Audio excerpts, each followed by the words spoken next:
Почна бербата на првото количество грозје од сортите Мускат, Темјаника, Шардоне и Бургундец од тиквешкото виногрозје. Само денеска винаријата Сковин очекува да преработи над 150 тони грозје, а за целата откупна сезона според планот бројката би била далеку поголема. Иако поради лошата година родот е драстично намален, од винариите сметаат дека квалитетот на грозјето ќе се задржи. Очекувањата се оваа година многу поголеми за разлика од минатата година која што имавме навистина тешка берба.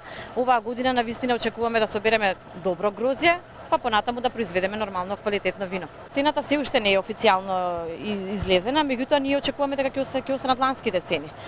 13 динари цената беше за вранецот, 11 динари за смедревката. Главниот енолог во визбата за Алфа рече дека цените на грозјето најверојатно ќе се откупуваат како минатогодишните и се надеваат на добра година, со цел да се задоволат лозарите и да може да се валоризира нивниот труд, но и квалитетот на грозјето да го задоволи странскиот пазар. После тешката година од минатата година со винарството, оваа година сигурна сум дека ќе имаме многу подобра година од минатата, не само во квантитет, исто така и во квалитет. Надлежните се свесни дека имало тешка година за лозарството, но велат со добар тим и технологија ќе нема недостиг на грозје. Квалитетот на вината пак се повеќе се потврдува на меѓународниот пазар, инаку цената на наливното вино најверојатно ќе остане на она ниво од минатата година.